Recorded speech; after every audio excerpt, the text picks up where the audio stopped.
Hello.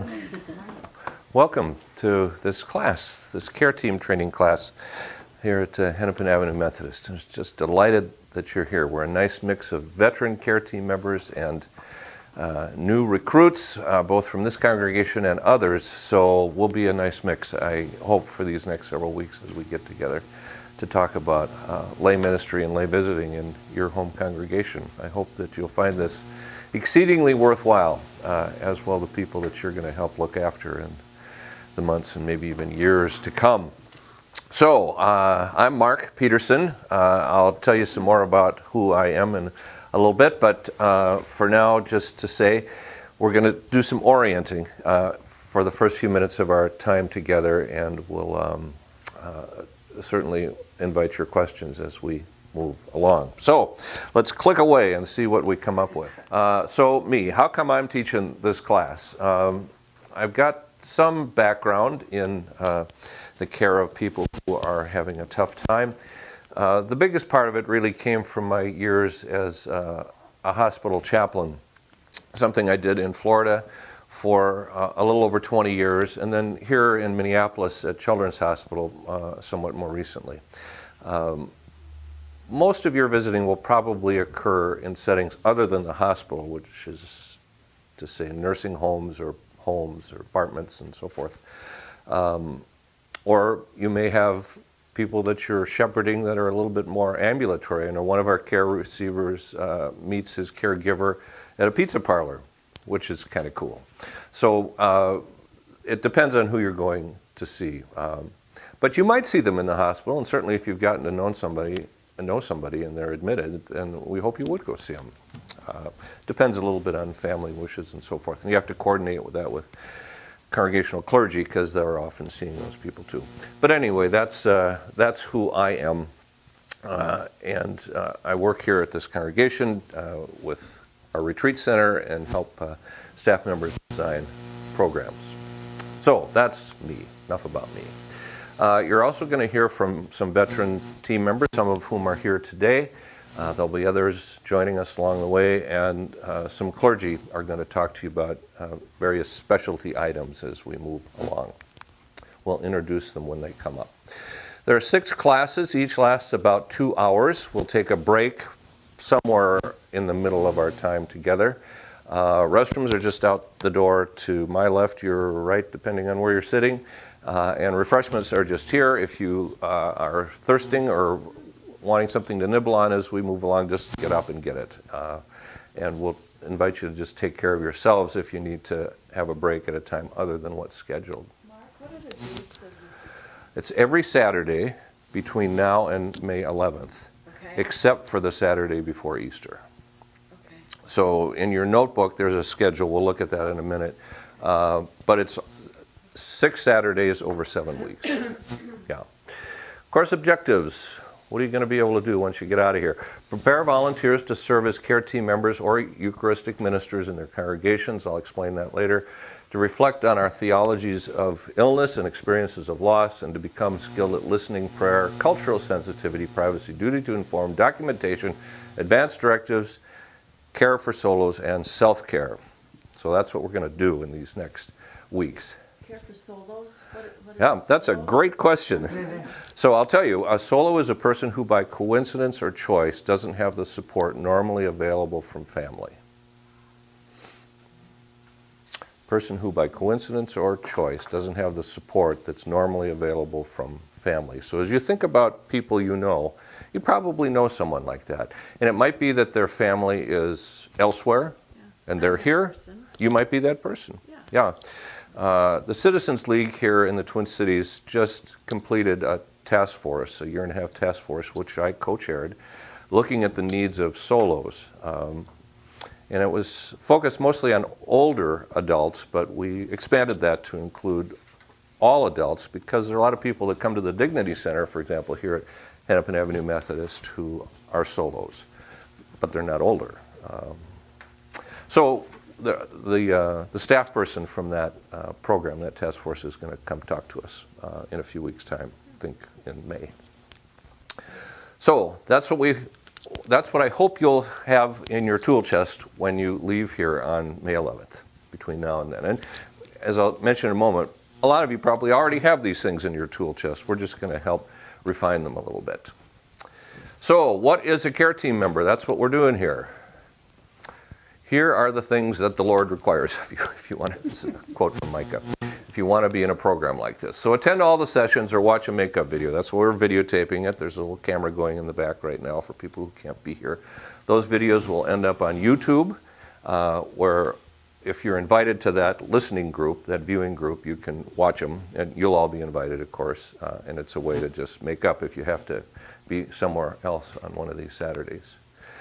I'd like you to try and be on time so we can start and finish on time. Ask questions at any point along the way, which you've already done. Thank you for that. Do the homework. Yes, there's homework. It may have been a while since you had homework. It's not terrible. It's not terrible. It's not so much that you can't. If you manage to read the book of Job, or at least most of it, you've done pretty well, and there won't be anything tougher than that. And some of it, I think, as you'll find out today, will be kind of fun. Take the final exam. It's an open book test, so if you pay attention during class, you shouldn't have any difficulty at all figuring that out. Some of it is objective, like there really is a right answer, and the other is more subjective, and it will call for your opinion about some things. Completed, submit an application. You'll find that on the front cover of your notebook. Complete a background check. That's something we'll do for you here. If you're from another congregation, we'll negotiate with that congregation as to how that will happen. But before we send you off into people's homes, we got to do that, just to make sure that you're okay. You don't have a background that we don't know about. Meet with your pastor or team leaders to discuss your membership in a program like this. That'll happen after we're done. Agree to see one or more care receivers on a regular basis. You'll hear from some current care receivers today, caregivers today, and I'm going to explain this lingo in a minute to you if I'm using terms that are unfamiliar. But agree to see at least one person. Some are seeing more. Some are seeing several. It just depends on the logistics. For example, we have a caregiver that goes to a nursing home where there are several members of our congregation, so she just kind of goes from room to room and sees them all in one visit. And then attend team meetings. We hope to do those quarterly. Even if you're from another congregation, you'll be invited back unless it's a closed meeting for some reason. We try to do continuing education at those events, so we'll always invite you. Reasonable? Nobody's saying, what have I gotten myself into? Okay, all right, good. Glad to hear it. When you finish this class, you're going to be eligible to apply to serve as a caregiver, a visitor in your congregation. The decision to apply is up to you, and you don't have to decide now. You might get a ways into this and say, ooh, I don't know if this is for me. But the decision to apply is up to you. The decision to accept you as a care team member is up to the pastor and the team leaders. So we want to have a good feeling about you, and we trust you to go into the homes of the people that are so important to us, the people who, for the most part, can't get here. So we'll negotiate that and figure out a frequency of visiting and who you would visit on a personal basis. So it's tailored to you and to the people you would see. So we have an outline. Let's take a quick look at it. It's in the very front of your notebook. If you take a look at the second page, you'll see what we're doing today. I'm going to give you a history of this program in just a moment, talk about some terms, and then we'll move on to our panel. The homework is at the bottom. We'll talk about that at the end of the day today.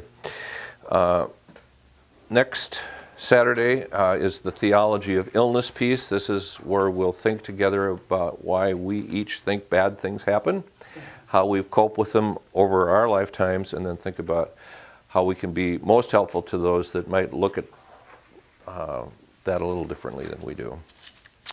The Saturday following, we're going to hear from Pastor Nate Melcher about cyber support, that is text, emails, phone calls, the electronic ways we have of being in touch with our care receivers, and then some basic listening skills, which I'll talk about.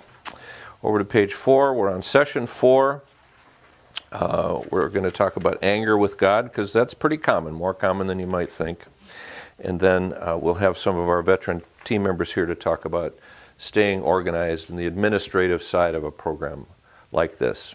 Because communication, not only with you and your care receiver, is really important. Also communication within your staff, the staff at your church, is really important. Session 5, we talk about solos. You asked about what a solo is, and we're going to hear from Linda Camp from the Citizens League about that. Then prayer and self-care. Bill will be talking about that.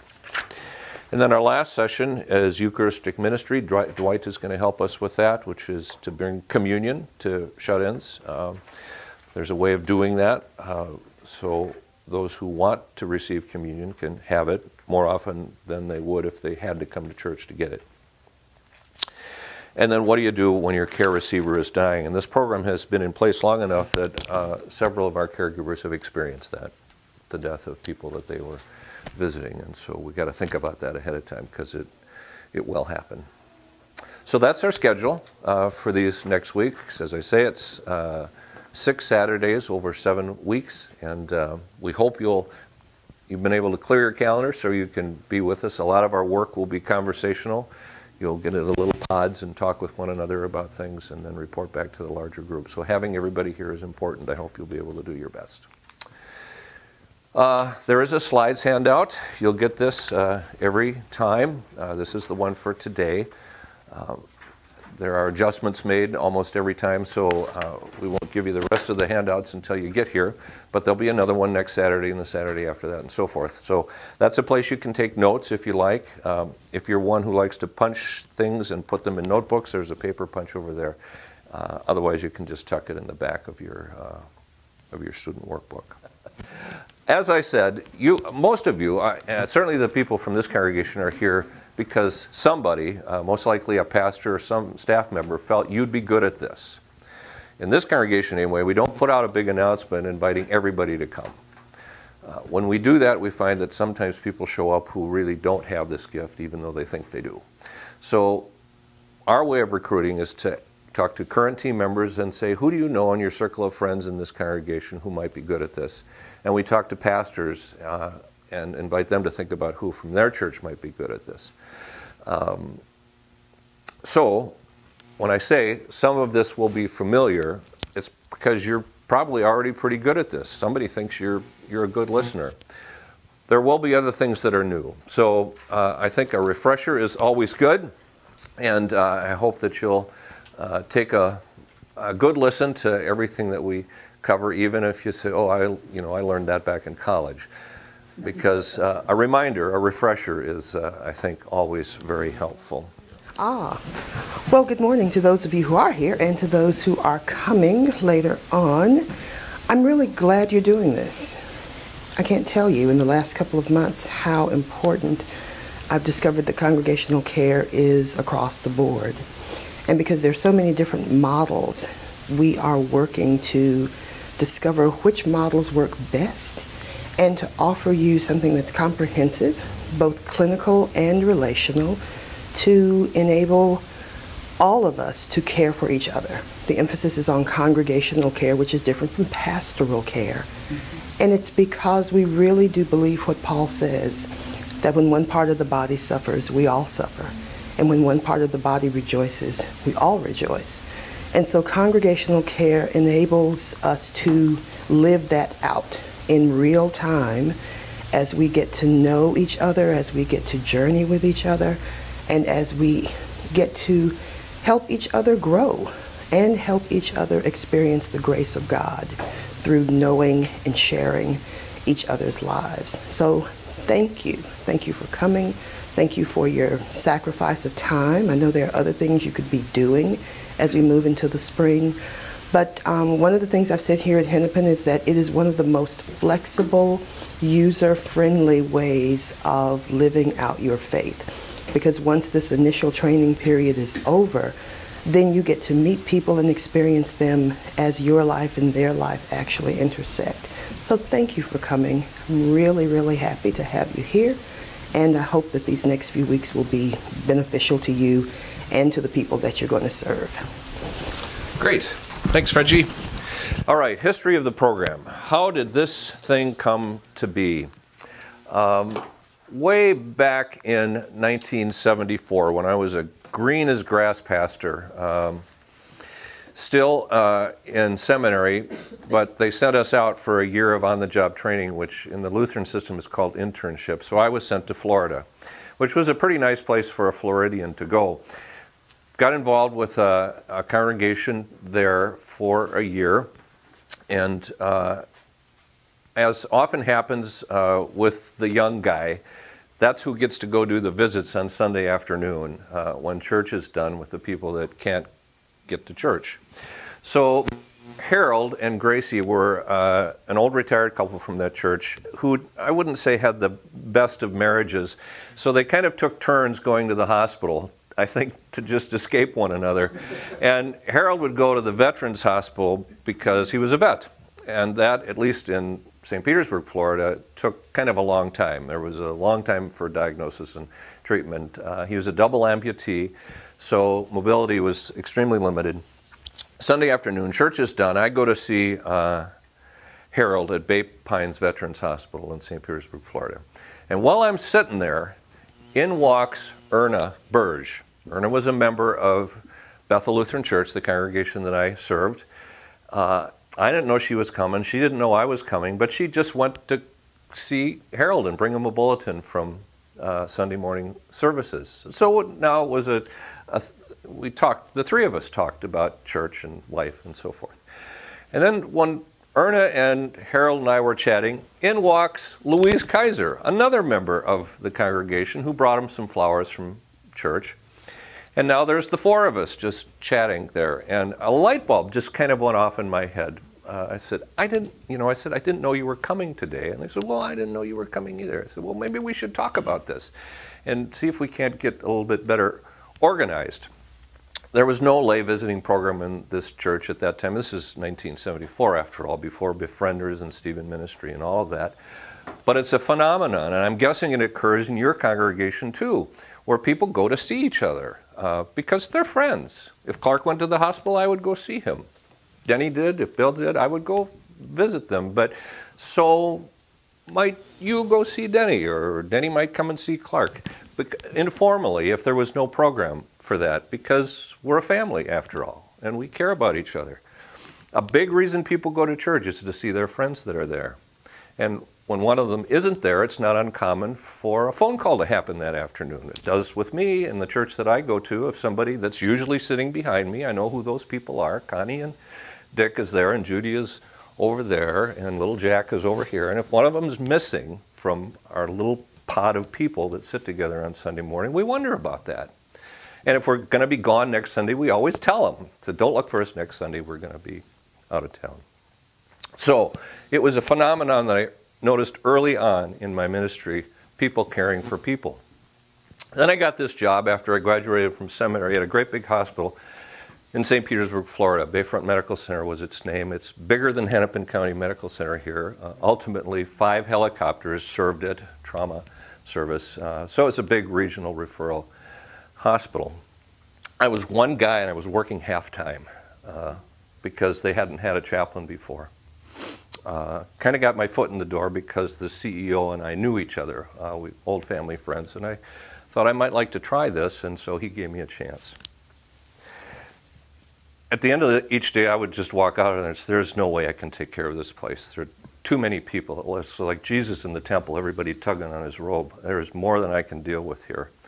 So I knew they weren't going to give me a lot of more money to hire staff. I said, I've got to think of another way. A couple of years later, there were 2 areas of the hospital that I worked in most actively. One was the oncology unit, where cancer patients were treated, and the other was the emergency department, because that was really the squeaky wheel. Bad things happened suddenly. And in the cancer unit, people were there for a long time. The average length of stay in a hospital is less now than it used to be. It was maybe 3.5, 4 days back then, and now it's even shorter. So the cancer patients tended to be there longer, and I would get to know them. We started some support groups up there, so I was pretty friendly with the staff. One day, one of the nurses called me and said, there's a guy that's delivering water. He's a volunteer. He's wearing a red jacket, but he's spending a long time in the room with patients, and he's sort of talking to them, and the patients are talking back, and we think you should know about this, as if he was a troublemaker and maybe needed to be reined in. So I wandered on up and saw him, and he walked into a room with his cart of water pitchers, and I eavesdropped for a little bit of time. His name was Ken Frederick, Episcopalian from St. Bede's Episcopal Church in St. Pete. And as he was talking with the patient that he was bringing a water pitcher to, he was just the most caring guy, asking, how is it for you? Can I say a prayer for you when I go back to church later? And he's very compassionate. And instead of reining him in, I wanted to clone him. I said, I need some more like you. So I introduced myself, and we met, and we became really good friends over the years. And he was really the first of a long series of volunteers, a group that ended up to be about 70 people strong, that would visit what I used to call the little bit sick people in the hospital, leaving the professional staff to take care of the much more serious stuff. So about a year later, we did our first training. I recruited Ken, and he recruited some people from his church, and I recruited some people from my church, and we did the very first of these trainings. And some of the elements of that training series are still here in the schedule that you're going to be experiencing now in these next weeks. Ultimately, as I said, there were about 70 people that were in that program, and we had 5 chaplains. So it was a program that was valued by the hospital and funded. And those 70 people each saw a handful of patients, usually on a particular unit, every time they came in. And that way we got to a whole lot of more people. It was a great institutional solution, and it's one that's been copied in some other hospitals over the years. A woman named Carolyn Horton called me one day, and she had heard about the program and thought that she might like to volunteer. And Carolyn was a national trainer for the Stephen Ministry Series. And boy, was I glad to see her coming, because she brought just a wealth of talent, and so she helped me update these materials and make them even more relevant. And so the very best of the Stephen Ministry program became a part of Pastoral Care Volunteers, is what we call them, PCVs, that training at this hospital. In about 1998, I left the hospital system and started working in congregations, and discovered, as I mentioned earlier, that every congregation does this informally, and some do it formally with programs like Befrienders or Stephen Ministry, and there are others out there. So if the congregation didn't have it, I began doing interim ministry, which is the church's way of plugging a leak when a congregation is in between pastors. Methodists do it a little bit, Lutherans do it almost always, and it tends to go about a year. I did that in 10 different congregations, and in any church that didn't have a program like this, I started one, and they've lasted quite nicely because it's just obvious. It just makes sense. So congregations were trained, groups and congregations were trained in Florida, and then when I moved to Minnesota about 15, 16 years ago, we began doing it here as I continued to do interim ministry. In 2015, after I started work at this congregation, a whole bunch of people went off to, where's that big church that you go off to for a... Oh, Kansas City. Kansas City. Oh, yes. Churches, yeah. Great big, kind of like going to Mecca, and you learn all the wonderful programs that they have there. And Sally Johnson, who was a pastor here at that time, said, oh, they're offering a module on training lay visitors. Maybe you should go and learn how to do that. And I said, well, I kind of already do know how to do that. I'd be happy to go and see how they do it. But if you want to establish a program like that here, I think I can help you. And of course, they took that bait, and the first training that we did was in that year. Were you in that class, Clark? Were you in the first one or the second one? So you were there, and I think Denny was too from the very beginning, and there have been 3 or 4 other trainings since. So that got going here, and then we decided to invite people from other congregations who weren't able to put together a training event like this, and thought that it might be a good idea if they sent people out, that those people actually had some training. So we're happy to welcome people from other congregations, and that's true for our class here today. And then you were invited to be here, of course, this time. So that, in a nutshell, is how this program came to be. It's different than Stephen Ministry in some ways, probably the most significant being that when we meet, we do talk about people. Stephen Ministry doesn't really do that. They ask you only to talk to your pastor about the people you see. And we ask for privacy, always.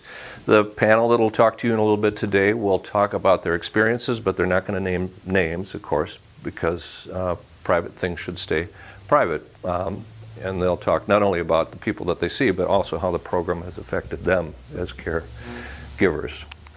So consulting and collaborating is often good, and there are issues that always come up at our care team meetings where somebody's saying, I just don't know how to handle this, and here's the scenario. And then people will give each other feedback. So that's pretty helpful.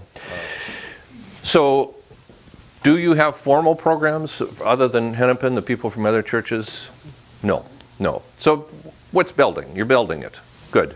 And hopefully it'll get bigger. It depends on the need. Here in this congregation, Frenchie tells me we probably have 300 people that could benefit from some kind of a caring relationship. 300 people. That's a lot of people. And when you think that each visitor is seeing maybe 1 to 3 folks, our team has 18 people on it. So that's a nice group. But 18 times 3 isn't come up anywhere near 300. So we have to think about how to meet this need. And it's a challenge, the care of people. Terms, I've been throwing them around. So here's just a few. Caregiver, that's you. This is Stephen Ministry lingo, so that goes way back to the 1970s and 80s when this program was developed in the hospital, as I mentioned. Care receiver, that's the person you're visiting. It might include their family, often will include their family. Care team, that's this group, this specialized ministry. In this church, it falls under congregational care. Might fall administratively in a few different places. It just has to make sense. And there needs to be an institutional link. So we have a team, we have a coordinator. For me, that's, Frenchie and I split this responsibility. That means we read the reports that come from team members. Every visit is written up and we review it and it gets added to the database. So when a pastor comes and sees somebody that's being also seen by a caregiver, they can read the reports if they want to and see what's been going on with that person. Eucharistic minister, that's a term that came out of the Roman Catholic Church. It's a communion minister. That's someone who brings communion, blessed bread and wine or grape juice to the person. Comes from church. We put communion kits on the altar periodically and get them blessed. And then they pick them up, in our case, from my office. Some people just keep theirs. They have a kit that they keep in their car or at their home. Not everybody brings communion, but some do, for those care receivers that want it. So if I say a term that you say, oh, what was that? If I'm using some jargon that you're not familiar with, just say, wait a minute, what was that? Like solos, what's a solo? Yeah, I use that term and I know that not everybody knows it. Okay, that's it for history. Do you have some questions? Anything coming up just yet? Are we good? All right. Yes, You Nita. said earlier on that there was funding for that first group that was in the hospital. I was just wondering what they were funding, if these were all volunteers.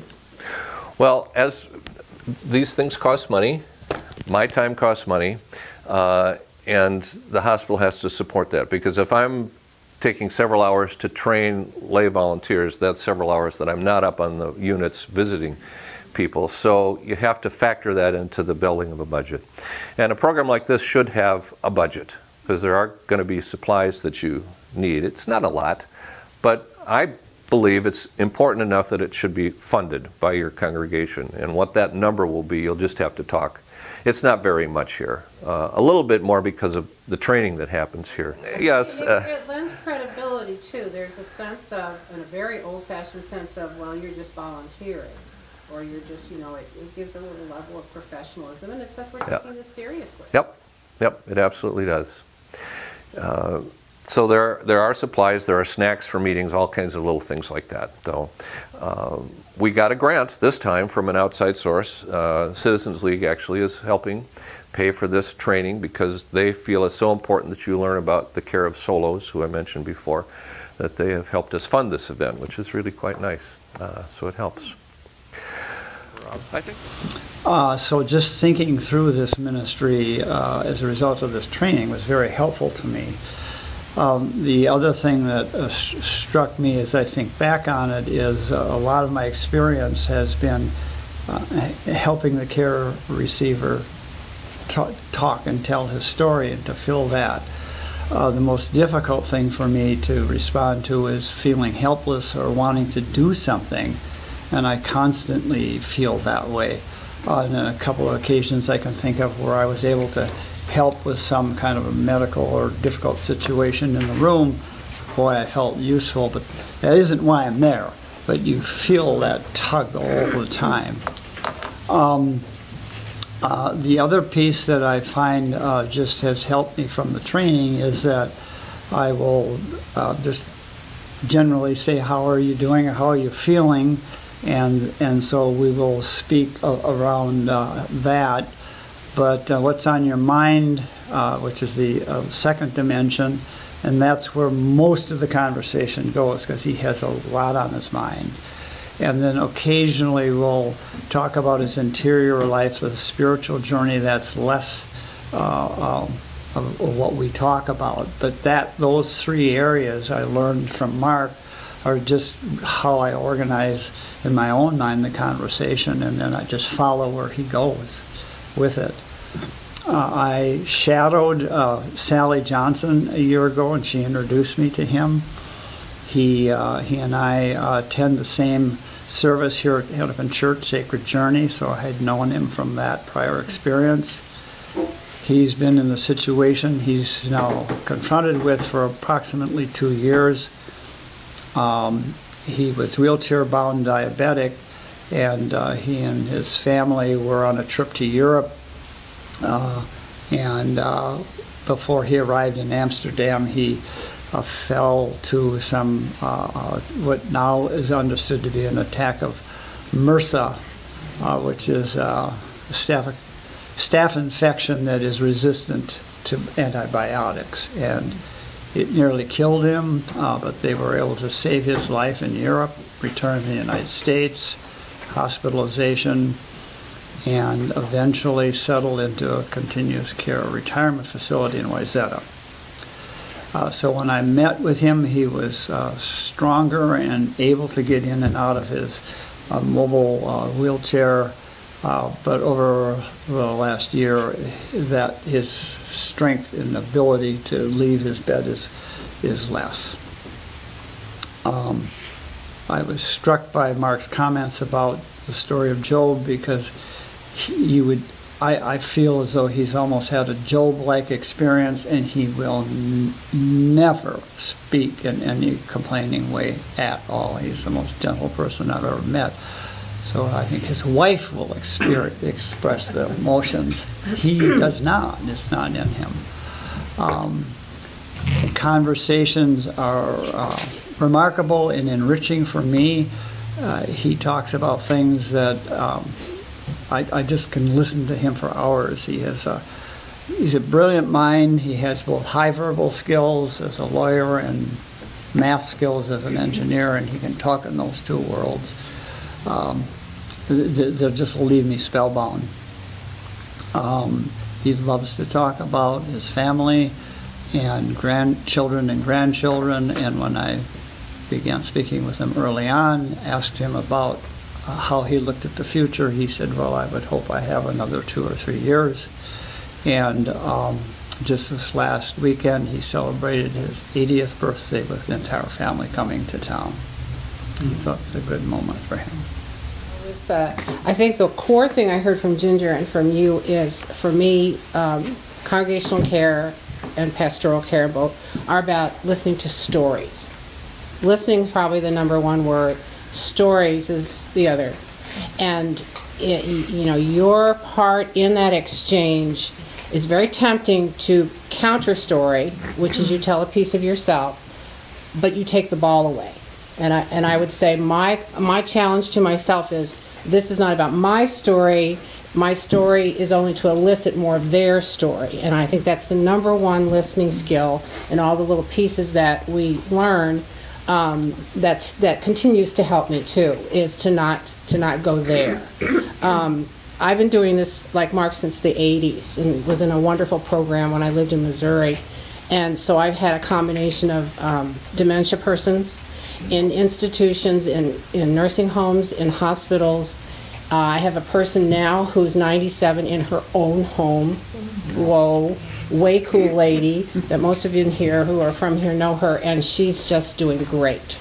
She's a wonderful family, and that's what I wanted to add to you, is that you create a sub-team. Besides the team that Mark and Frenchie have created for us here at Hennepin, you can create a sub-team so that involves you and the family, perhaps the people who run the institutions that you go to and you become familiar with, friends of them, friends of theirs here at church.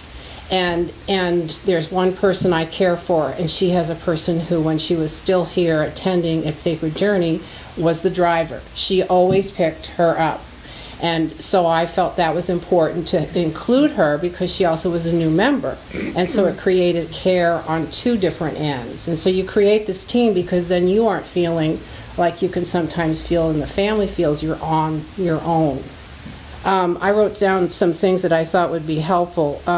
So the team thing is really good. We're matched pretty well. We either know people, I think that's a really good idea. Sometimes this sounds crude, but we've traded people. We'll be in our insular little team, and somebody by proximity or whatever, or a temperament or history, will say, well, I have this person I think would be a good, and so then that can happen. So that things don't have to stay the way they always are, because the number one thing is that person, not what you're doing. So that's got a great shifting dynamic. I also have found, like Bill said when he was talking about visiting with his person, that open-ended questions, which Mark will train in later, are really important. Try as often as you can to stay away from yes or no answers. Are you okay? Yes. Well, you know. So find your specific ways that you are comfortable with. Like Bill talked about, he has a little pattern that he does, and you might have a different one. But try to stay away from the closed questions, the yes or no questions. I really encourage you to familiarize yourself with the grief process. I've had recently here in this care program 2 deaths, and been with that person to lucidity to death. One included a new area I hope Mark will bring up, and that is an end-of-life doula as a part of the team process. And that was a remarkable experience. One of my persons was a minister and a professor of philosophy who also had dementia. Heartbreaking. All of the deaths are heartbreaking, but that particular mind, and we had a rapport from years ago. So knowing about grief, learning a lot more about grief is really, really useful, and will be for you personally.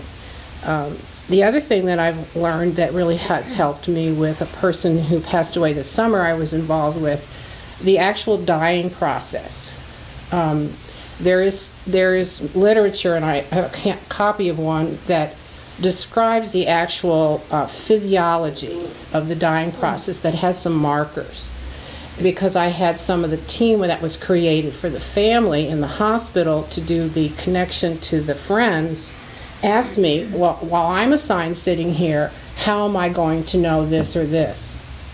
And I said, sometimes there are some indications, which include things like not drinking anymore, not eating anymore. And there's a body of information that is really helpful. Now, everybody's an individual, but there's a body of information that is very useful for you to manage your own stuff and as well assist the family. And I found that really, really helpful. Dementia is tricky. And my experience with that is to tell you that sometimes your person will tell you something. For example, my daughter never comes to see me. And so you hear that, and it's tempting to want to problem solve, like Bill was talking about. Problem solving is our demon. You know, we want to problem solve, and we want to put our capes on. And that's not necessarily our job, but it's very, very tempting because we care a lot. But one of the things I've found is if you check with the family, or check with the people who are, like the nurses or the whoever's in the institution, the validity, the accuracy of that statement, you might find a different answer. And that helps you kind of get a step back and get a bigger picture of what's happening, particularly with all the kinds of dementias. And I really encourage you to not use the word Alzheimer's anymore. That is only defined after death. You know, learning about dementia in its full scope is really helpful, because one of them involves real serious hallucinations that you might experience when you're with that person. So those are some outside things you could familiarize yourself with. And then I agree with Ginger. My notebook is filled with things I've ripped out from the church bulletin. Prayers that are just wonderful. And some people don't want that. And some of them can be edited just for the moment. But then you learn what they do really, really like. And always ask permission. And the last thing I'll say is, do not commit anyone else. If they're trying to problem solve and they want you to problem solve, please don't say, Mark will come see you. Please don't say, Ginger will be over with a casserole. Don't commit other people. You only commit yourself. And if you want to commit a person, you bring that information back to Mark, or you bring that information to Frenchie and say, you know, this person would really love, I had a person who wanted communion with a certain person, and it had to do with a certain memory. And that was a real significant turning point for them. I'm done. Well, you know, Denny, during the break, asked me how many people I've seen. I realized I didn't answer quite correctly, but I have about 6 people at church that during the course of the year I probably see some. And you know, one of the things that I think everyone has touched on is there are sometimes multiple caregivers going to go and visit a person. So caregivers might ask you to fill in for them or make a visit. Also with some of the people I've seen, you know, I've gotten to know their family members for one reason or another. And you'll see a whole wide range when you start doing this. Some people have a great support network with family members visiting them all the time and really providing great care, and others are solo. I mean, they're just out on their own and they don't have other people to visit them. And then you see the people that probably have a lot of people visiting but don't remember, so they have an insatiable appetite for visiting because they have short attention spans. So in the beginning, I was a little daunted of what I had agreed to do when I signed up, you know, because I didn't know what it was going to mean. But one thing I think you'll really quickly learn is that the people you go visit are really grateful that you come to visit them. And one thing they like is just that you're there. In fact, I've tried to do a training, you know, do you want to read the Bible? Do you want to do this? Do you want to that? Most of them really don't care about that. At least of the people I'm seeing, they like to be visiting. You know, you can often say, how's it going? And they all fill up the rest of the time telling you what is going on. I try to be careful not to, you know, tell them too much what's going on with me, because as I said, everyone's got a story and I always have a lot going on. So, you know, it might be tempting to take your own problems with them, but you don't want to shift the focus from what's going on for them to what's going on for you. So that's I would say is a little bit of a caution, and it's pretty easy too. But whenever I go armed with a few things. I take my Bluetooth speaker that's a portable battery-driven device that can play music from my phone. So if they'd like to hear some music, I can do that. I always have the current podcast of the church sermon. I have the church bulletin in small and big type. I take my Bible in case they want to read something or they would like me to read something to them. And I found the Bluetooth speaker to really be very useful, because sometimes they do want to hear the sermon, and when you're trying to just like play it off your phone, it's a little harder to hear. But you can really kind of bring it to life if you have the speaker or music. And Mark mentioned that my daughter and I perform. I have a little track of songs that she has sung. So sometimes when they say what's going on with me, I said, well, let me show you what my daughter and I have been doing. We've been doing some music together, and I'll play in some music. So I try not to make the focus on me, but you know, give them a little answer to the question. My first care receiver did pass away pretty quickly. So the comment that you made, I think it was the same person that you might be talking about, because he was also a minister and had a degree in philosophy. But I would come visit them, and I made quite an interesting bond with him. He loved to gossip about what was going on at church. I mean, he seemed to know an unending set of facts about everybody. I mean, he would just start talking about, oh, you should see what Frenchie wore yesterday. He was gone before she got here. That's why I picked on her. Well, it wasn't a true story. It was kind of fake. But, you know, you could just listen to him reminisce about it. And it shocked me because, you know, I didn't expect that someone was going to die right away. And so that was a little startling. And you have to, I think if I'd have thought about it ahead of time, it was obvious that this is going to happen. I mean, a lot of the people you're seeing are, you know, not coming to church for a reason, and that reason could be their health. But he seemed generally pretty healthy. You know, sometimes they need a little help. Sometimes it's really easy things like they can't operate their remote. This is a very frequent, I can't get the TV to turn on. Well, it's because their battery went dead, or, you know, something easy. So you can help them out with some little things like that. And occasionally they do complain about some medical thing, and typically when they're complaining about some medical thing, they're at a place where there's nurses or medical aides. So rather than try to solve that myself, the problem myself is bring the aid. I go fetch the aid and bring them in if they're, you know, in pain, or, you know, they have something else going on, just to do it. So it's really rewarding. I think now that I've framed the maybe you'll die thing in my mind, you know, I probably protect myself emotionally about that a little bit, but I think you'll find that just being there, doing some little things is kind of what they're looking for. It's not quite as daunting as it might seem when you go through all this training, but be prepared to, you know, do what they want. Come armed with the tools that can answer their questions. So we do problem solve occasionally. Yeah. And in communications with the person in the church, to make sure that if the church newsletter can be mailed to them, so they don't have to look at it online, you can carry that communication back to church and make sure that that's going on. And then there are things, at least in our congregation, that are not commonly mailed, and that's our devotionals.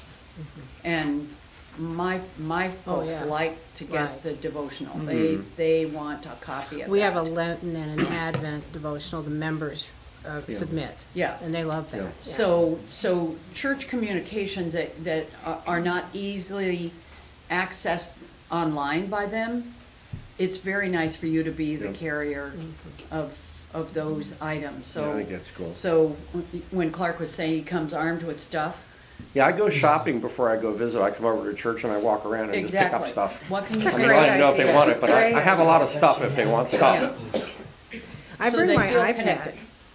I bring my iPad too sometimes to reference a person. And if you have church, we have Church Life, which is a directory that we can access on our phones or on our iPad. And if they're talking about someone, or so you can reference that person, you can literally bring the congregation into the room with you. And the other thing I do with my iPad is I had a person who did watercolors. That was part of her therapy, and I had just come back from Monet's Gardens. And so it was appropriate for me to show her pictures of Monet's Gardens in Giverny on there, and that was a rapport process for us, and she just delighted in that. So sometimes I bring my iPad with me. It's kind of like your Bluetooth. That really is a resource for me. Yep. How long do your, go ahead. How long do your visits generally last? I mean, I'm sure it's different. 45 minutes to 2 hours. Yeah, Exactly. I kind of plan around an hour, but I leave myself 2 hours in case they're interested, but I kind of draw a line at 2 hours. I mean, some people obviously stay all the time, but I noticed when I was going with the person I shadowed that they were like a speed visitor. It was very formulatic, and I thought, I mean, I didn't even want to be done with the visit yet. I think I barely met the person. We were going to the next one, you know, so they really appreciate your time there. So if you can make a block, I think that's good. But you have to put boundaries around it. I carry a notebook that I keep in the car, and the minute I get in the car afterwards, I jot down really important details. I don't want to do it in front of them, but I need to keep my own log, and then when I remember, which is I'm not good at, reporting in, I orally report in, especially to Frenchie, but I jot, and then I can do a history, and I can put names in there, and that I'm not confident in my own memory. So, and it's just my pastoral care notebook, and it's just got all kinds of stuff in there, and room numbers, and ancillary care people. I was just going to ask that question, Danny, because in my mind, it's like, that's what I would do. You know, go back after the visit. Or you could do an oral one, you know, if you're more digital and audio, like Clark is, you can just do it in your phone. You just use your voice recorder. And if you're more comfortable with that, that is a really wonderful, in fact, I haven't even thought to do that for myself. I should. Well, the other thing to remember too in the reports is, because I do what Denny does, but I do it, I go back and I put it in my visit. Yeah, right. All my visit Right, notes are right. all full of these details about the things we Right. talked about and family members and things. Because one of the things we've been coached on is if Frenchie has to do a service Yeah. for someone she doesn't know, you may be able to provide some details that would help her conversation when she sits down with a family, because she can make inquiry about something that the family may, in their grief, not even think to cover, that the people in the congregation coming to the service know or know about that person. So this is, like so many things in life, this is a team effort, as Denny said. So you are providing information to more than just yourself and the person you're visiting. For example, my person now, one of my persons now, she just literally changed. She went into assisted living. This is dramatic change for her, and I have details from a phone conversation that was a, what do you call it when you put it on speakerphone, with her sister, who's her care provider, and her, and a dramatic change that she'll go into assisted living. And I took notes from that phone conversation because I have a relationship with the sister that I need to forward to, because I will be the person to tell the church. Church won't know about this for quite a while. And so not only do those notes help, but you can get that right, that conduit right then.